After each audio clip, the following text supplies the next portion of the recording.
Ladies and gentlemen, welcome back! I'm JoRoSaR, and with the launch of Goro, Gosu Gamer's video guides make a return. And what a return we have for you. It's a priest deck that isn't dragons for once, that's right. In fact, it's a very special treat because one priest archetype has climbed out of the gimmick tier and has become a bit of a serious competitive deck. And this is the Inner Fire Combo Priest. 2 cards from Goro make this deck great, filling the major holes that it had before. These 2 cards are the Humongous Razorleaf and Shadow Visions. The strategy of play big health minions and buff them up and start punching has suddenly become way more consistent than it was before, and I'll talk to you about this a little bit later on. For now though, let's check out a couple of deck lists. It's only a week or 2 into Goro, so deck lists for this archetype are still being polished, but there are a couple of proven ones already. The one you see here on your left was played by the Korean player Daeoni in the global games, and it focuses on draw through Northshire Cleric and Circle combos and board control through Potion of Madness. It curves early at Faceless Shambler. And the one on the right is played by Kolento. It's a little bit more teched against aggro with Sun Fury Protector and Defender of Argus, and it sacrifices a little bit of draw and consistency, but you know, just 1 Inner Fire and all that. And it means that you run Barnes, which pulls a silenceable big minion, and there are all kinds of cute little tech options that work with Kolento's deck that make it really viable as well, but there are more things to consider. So those are the 2 main deck types that we're looking at very early on in Goro. No doubt a couple of weeks after you see this, it could well be completely different, but use this as a guide for where you think you want to go with your deck building and your games. So let's take a look at a couple of the core cards here. The core cards of Inner Fire Priest fall into 3 categories. You have high health minions, you have silence effects, and you have health buffs, and of course Inner Fire. So it's all fairly straightforward. The Ancient Watcher, Faceless Shambler, and the Humongous Razorleaf are kind of the bread and butter of this deck. You buff them, you silence them, and, well, not in that order obviously, and you go ahead and hit to face. All fairly straightforward. So let's take a quick look at some of these cards in detail. Inner Fire Priests play the fattest, but at the same time the cheapest minions it can find. And Ancient Watcher has been a bit of a staple for quite a long time. A lot of us know what it is. Ever since players have been toying with this kind of deck, and now that we have Goro, we have his bigger, badder cousin. The Razorleaf is ridiculous. It's a 4/8 for 3 mana, and it's the perfect target for literally everything else the deck runs.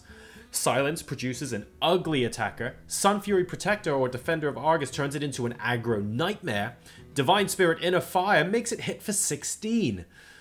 And in this category as well is Faceless Shambler, because he'll become taunting and an attacking body with the stats of either your Watcher or your Razorleaf. This is fantastic, and in fact, Razorleaf on turn 3 into Faceless Shambler on turn 4 is a scary, scary curve.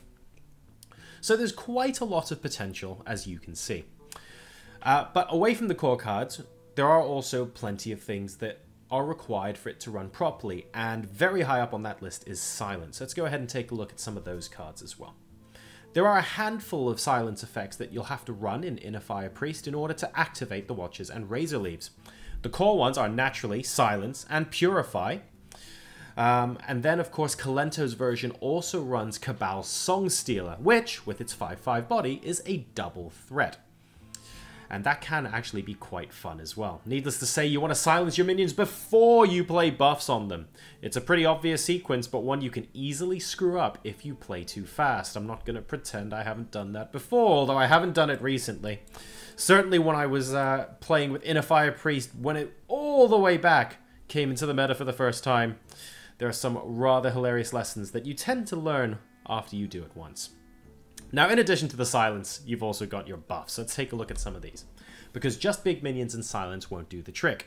It's the various health buffs turned into damage through Inner Fire that win the game, and Divine Spirit is Inner Fire's best friend, as you can see on the screen here.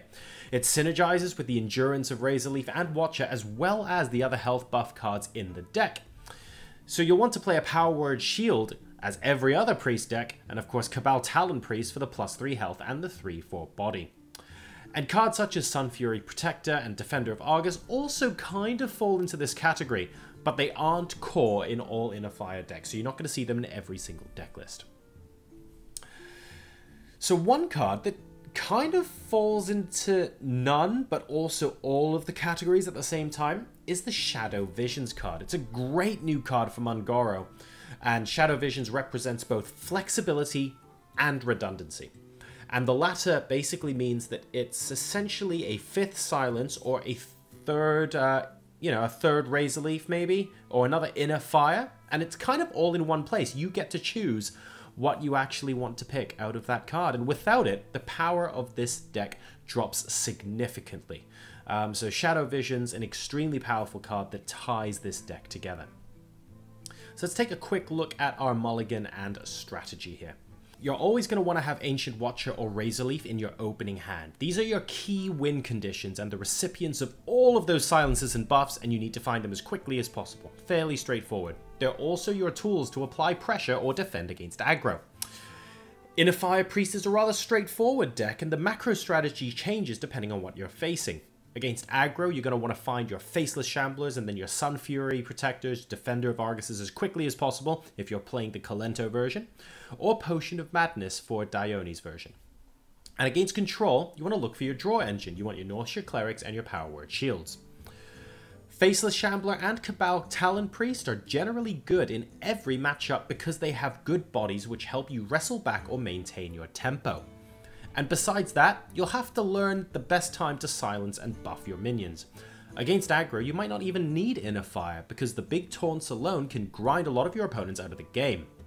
Against control and mid-range, however, you have to be careful.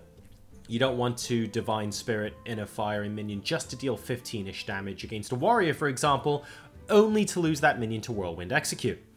You want to save this big combo for the finishing attack and apply pressure using minimal investment in the rest of your game.